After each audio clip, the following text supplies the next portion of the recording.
part of the team at the New Zealand Christian Network, and also New Zealand historian, Rev Dr Malcolm Falloon. Kia ora. Good morning. Thanks for your time today. Good morning and kia ora, Andrew. Hey,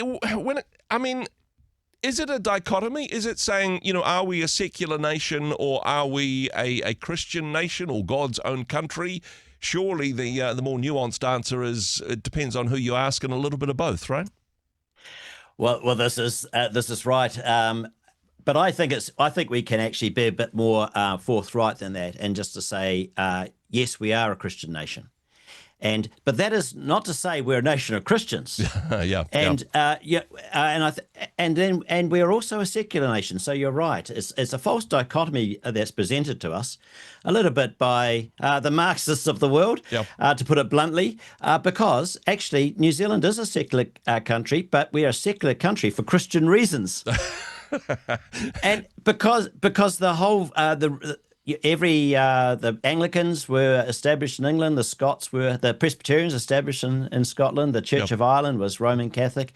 Each Christian denomination came to New Zealand and became a minority in its own in New Zealand, and how we worked together. We tapped into the British tradition, where they removed the Test and Corporations Act in 1828, that's 12 years before the treaty, to allow dissenters to be members of Parliament. And Roman Catholics were emancipated in 1829. And so when you come to formulate the treaty and the foundation of New Zealand in 1840, that New Zealand be a secular country that allowed the freedom of religion is something that's been it's a very Christian principle. And so to say, are we a secular country or are we a secular New Zealand or a Christian country? Yes, it is a false dichotomy, but also it's more than a both and.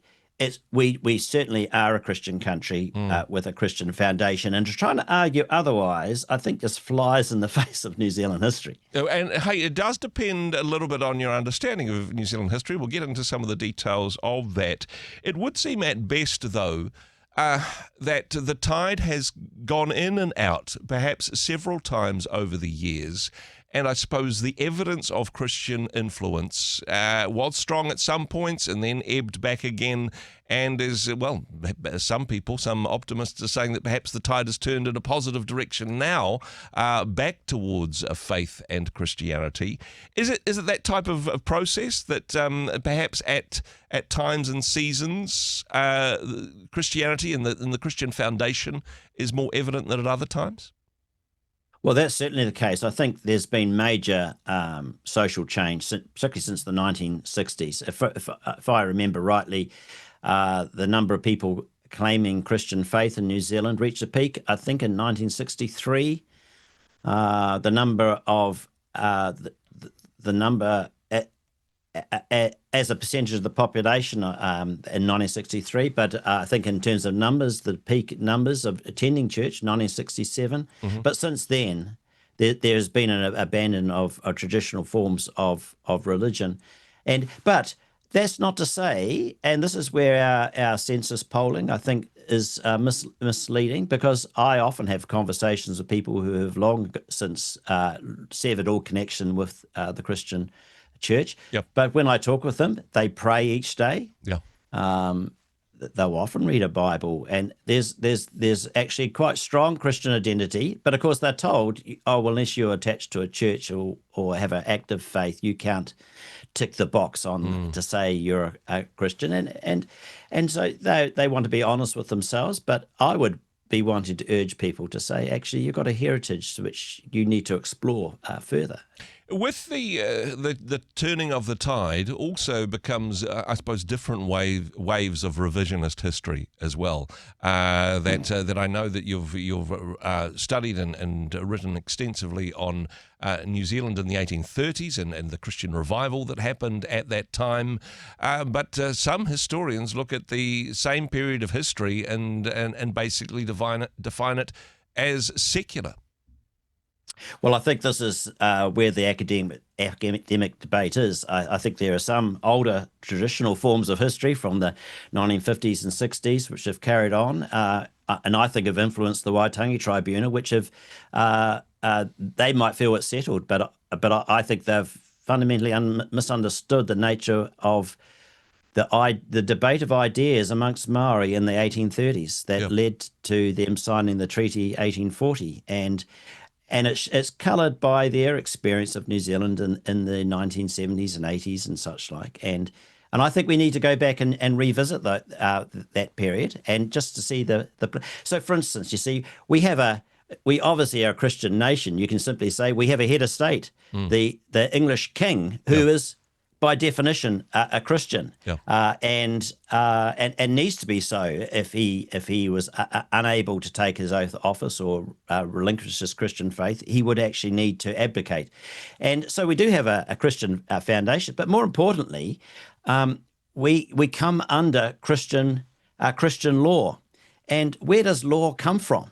And this is something that the English common law tradition had discussed, and they look at verses like Romans 13, which 13:1, for there is no authority except from God, and those that exist have been instituted by God. Yep.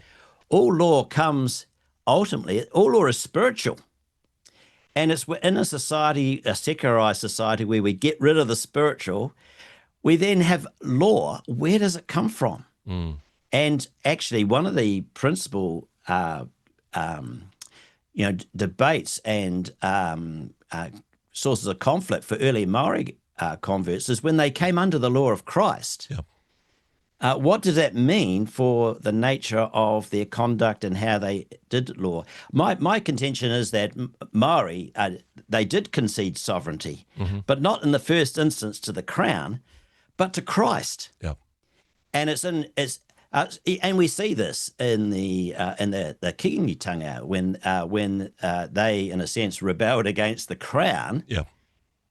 They didn't rebel against Christ. In fact, they actually, in a sense, were in conflict with the crown for Christian reasons, the rule of law. And this is part of the tragedy of the 1860s, and that had implications for Maori Christianity and such like as well.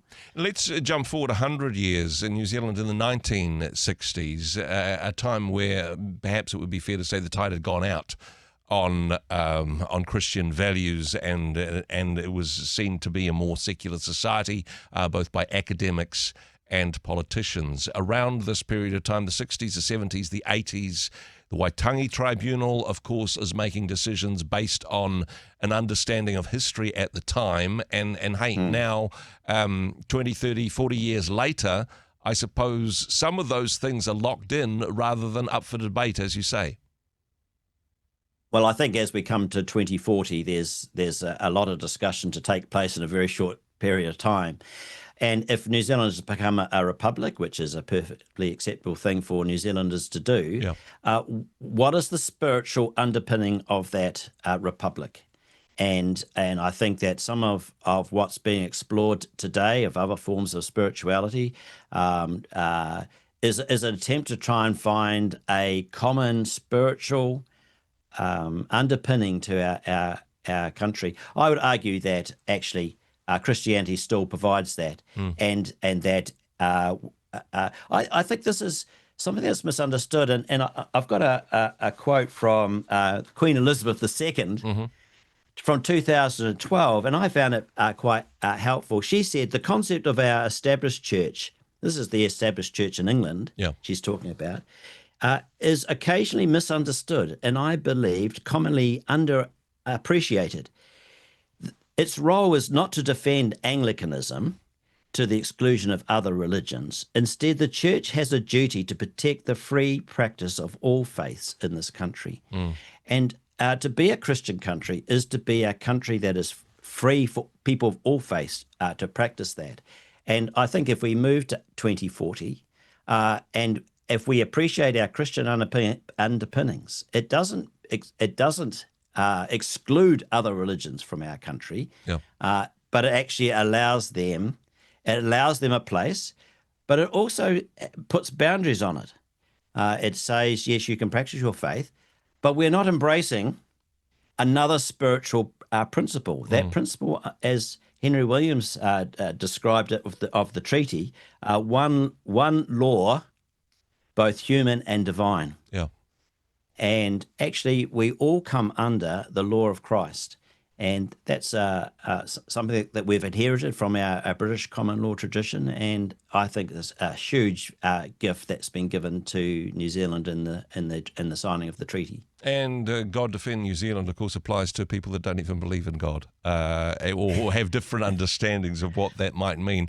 Hey, this is an important but complicated issue. And as you say, Malcolm, with just a small number of years between now and the bicentenary of the signing of the Treaty of Waitangi, let's see if we can once again be back on the same page. But time is ticking, and some robust conversations to be had between now and then. Thanks for what you bring to the conversation. Thanks for joining us. Thank you, Andrew. Hey, thanks very much for joining us in the Rhema studio. Thanks very much for watching the interview. It's kind of nice to have an audience, actually. And if you did like what you watched, then do give us a like, do give us the thumbs up. And if you'd like to see more interviews like that one, or perhaps even better, subscribe and those interviews will come straight to you. Don't forget to turn on your notifications, and we'll see you in the next one. Cheers.